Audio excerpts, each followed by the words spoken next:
Okay, so now is the time to actually start putting the live rock and live sand in. Water's been in the tank for about 2.5 weeks now. My water parameters are where I want them to be. My pH. For those of you who have been suffering through these videos from the beginning, this is the remnants of the tarp that I put inside the stand. This stuff. This is the unused piece from that. What I'm going to do with that is that's what I'm going to lay all my live rock out on, so that it's basically on a waterproof surface. I also put down this rug that I don't really like or use anymore. Instead of putting a whole bunch of towels, this will basically protect my carpet from getting wet. Okay, so I'm getting ready to put the live rock in.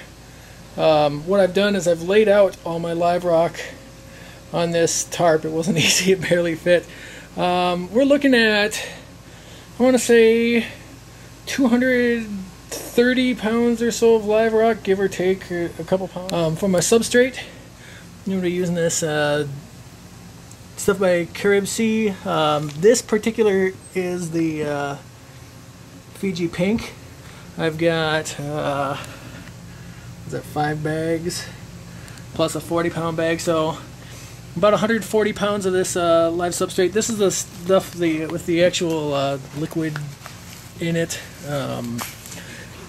So I'm going to be trying to kind of give my system a jump start with that. My only strategy here really is I want to keep stuff off of the back of the tank, as far as I don't want it to be touching the back glass. I want to give it, you know, an inch or two.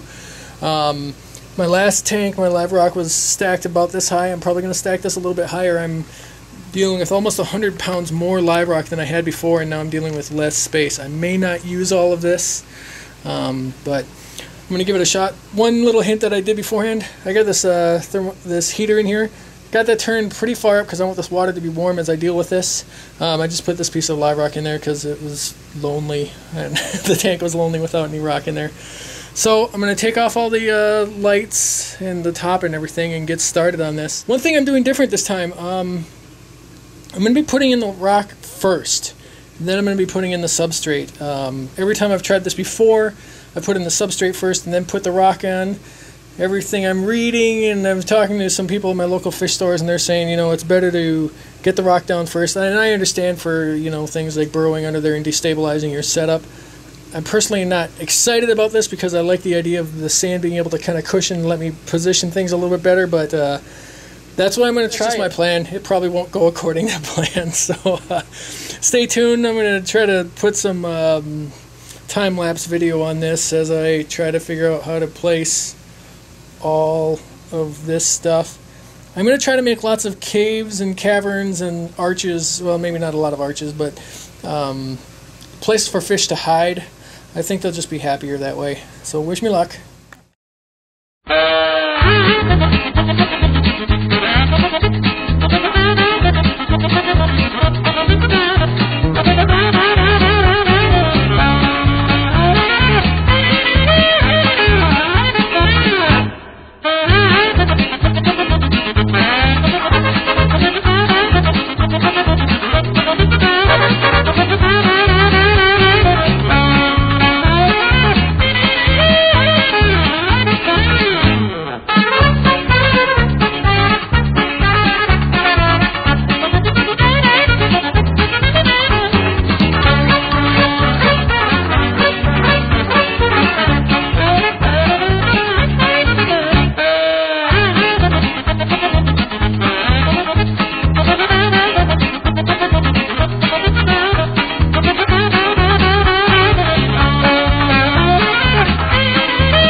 Okay, Live Rock Draft 1 is now in place. I'll try to step back a little bit so you can kind of see the big picture.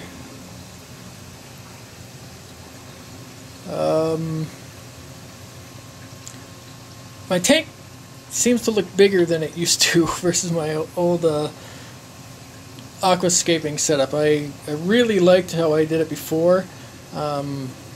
Not sure if I like this yet. I don't think it's awful. I'm not sure if it's quite as cool as it used to be. The water's still a bit murky, of course, but this is kind of some of what we got. You know what? I'll just do this when it clears up. I don't have the substrate in yet. There's the substrate. It'll be going in the next few minutes. And probably going to wait a day to take any more footage just so that the water will have a chance to clear up.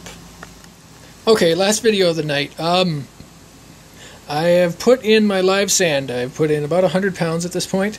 As you can see, the water is not very clear. It's not going to be. This is normal when you put in sand after you've got other things going on and you've got flow. I've got my circulation going up as much as possible because I want to pull this stuff out of the water. The one thing that's kind of cool for me is my normally benign protein skimmer is actually going nutso with this pulling stuff out. You probably can't see it, but there's a whole bunch of bubbling back there. So go me, go protein skimmer, yay.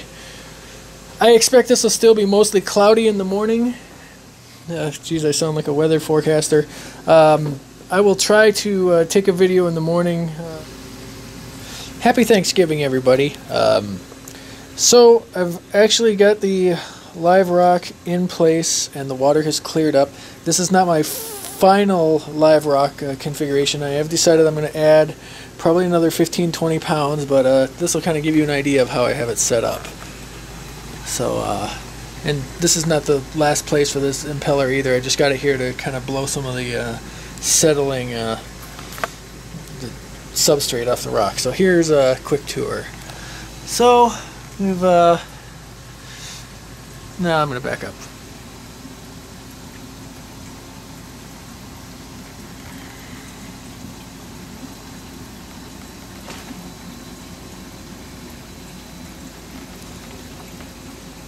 And this is about 220, 230 pounds of live rock as it is. A couple areas that could use improvement are this side. This is just temporary. One thing that I specifically aimed for was lots of caves, lots of hiding places. So you'll see pretty much everywhere there are little crannies and nooks and places for fish to hide. Because this rock is not touching the back of the tank for the most part. I mean, there's a couple places for stability, a couple points, but for the most part this is all actually sitting off the back of the tank. The fish can basically swim all the way from one side to the other back behind the tank. You can see under the arch there's other little caves and other areas. Pretty much every couple inches there's places for the fish to hide. If you look at the substrate here, you'll see that there's various hills and valleys. This part right here is unintentional. It's that return right there is actually causing that valley. You can kind of see that's probably about 2.5 foot distance, so I need to move that a little bit. So anyway, that's how it looks. It'll hopefully look a little bit better later, but overall I think I'm actually fairly happy with the way it turned out.